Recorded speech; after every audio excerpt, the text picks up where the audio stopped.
a todos, bem-vindos a mais um 7 minutos. Hoje queria falar um bocadinho acerca de alguma coisa que tem a ver com a nossa cultura contemporânea hoje. Há umas décadas atrás houve um sociólogo, um estudioso da comunicação chamado Marshall McLuhan, acho que era canadiano. Ele surgiu com um conceito novo na altura, que para nós hoje não é novo, já ouvimos falar há muitos anos, mas não associamos ao autor, que é o conceito de que o mundo, devido à comunicação, às plataformas de comunicação que desenvolveram, principalmente a internet, como vocês sabem, seria uma aldeia global, ou seja, no sentido em que teríamos em comunicado com todos, havia uma interação enorme que aos poucos ia criar um ambiente de aldeia a uma escala global, ou seja, comunicar uns com os outros, saber as notícias uns dos outros, quase que partilhar uma cultura comum. E nós temos visto isto, não é? Cada vez mais a cultura do mundo vai se tornando mais uniforme. Não é uniforme, nem de perto nem de longe, não é isso que eu estou a dizer, mas é mais uniforme do que era há 100 anos atrás, há 50 anos atrás, sem dúvida nenhuma. Bom, com isto nasce uma ideia, parece um bocado contrária àquilo que eu acabei de dizer, mas é um resultado dela, que é a ideia do pluralismo, seja ele cultural, seja ele religioso, ou seja, que todas as ideias, todas as culturas devem ser respeitadas em pé de igualdade, que não há nenhuma cultura mais verdadeira que outra cultura, e vocês já estão a ver por onde é que eu quero ir, não é? Que não há nenhuma religião mais verdadeira que outra religião. Ou seja, parafraseando um bocadinho aquela frase um bocado clichê, todos os caminhos levam a Deus. Isto é resultado desta aldeia global, desta troca de ideias, de comunicação, deste pluralismo, que é uma riqueza, não é? Nós podemos desfrutar de outras ideias, de outras culturas, é sem dúvida bom, agradável e faz-nos crescer, amadurecer mais e sermos melhores homens e melhores mulheres devido a isso. Mas no que toca ao nosso caminho para Deus, de facto não existe pluralismo de maneira nenhuma. Aliás, praticamente nenhuma religião do mundo é pluralista. É verdade, as religiões orientais, o budismo, até certo ponto o hinduísmo, tem uma certa abertura ao pluralismo religioso, mas a maior parte das religiões não tem isso de facto, essa abertura ao pluralismo, são exclusivistas. E o cristianismo é, sem dúvida, uma religião exclusivista. Religião no bom sentido da palavra, no sentido de nos ligar a Deus.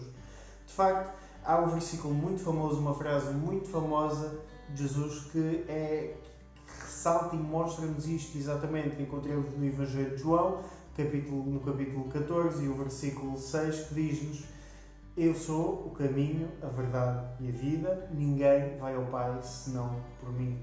Esta é uma frase de Jesus muito conhecida.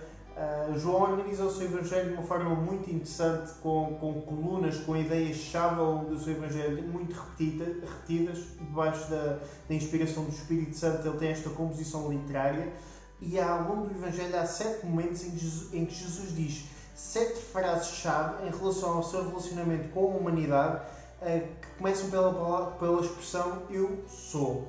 E esta é uma delas. Jesus está aqui num momento privado com os seus discípulos. Esta frase vem em resposta a uma pergunta que o apóstolo Tomé fez acerca de querer conhecer o caminho, e Jesus tem esta frase muito efetiva em que ele diz que há 3 coisas: o caminho, a verdade e a vida, mas o foco da frase é na expressão o caminho, ou seja, Jesus está a dizer que ele é o único caminho para o Pai, como ele próprio diz, ninguém vai ao Pai senão por mim. Jesus está a dizer que de facto não há outros caminhos para Deus, não há outras maneiras de chegar a Deus, não há outra forma de restabelecermos um relacionamento com Deus, não há outra forma de termos um relacionamento espiritual com aquele que é verdadeiramente espiritual, senão através de Jesus Cristo, o próprio Deus encarnado, que veio servir de ponte entre Deus e os homens.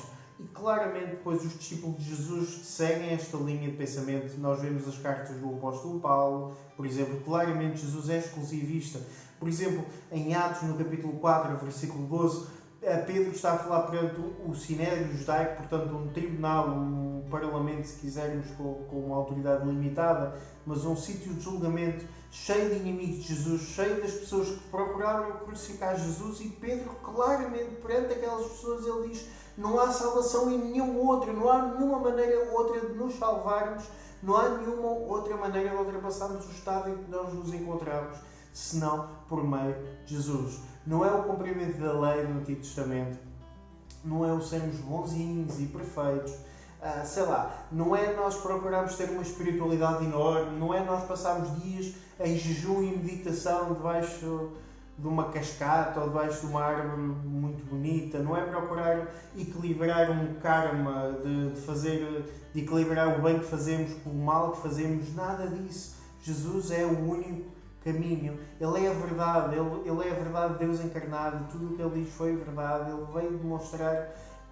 o que é Deus verdadeiramente, Ele veio falar acerca de Deus, isto é, num continuando da revelação que Deus já tinha dado no Antigo Testamento, e Ele é a vida porque Ele é o único que pode dar vida efetivamente, não uma vida de estarmos vivos com a maquinazinha lá de medir a pulsação a fazer tic, tic, tic. Não, é um vivo verdadeiramente vivo, não é andarmos aí em modo zombie, mas é verdadeiramente vivos, uma vida nova que nós podemos experimentar em comunhão com Deus, ligados a Deus.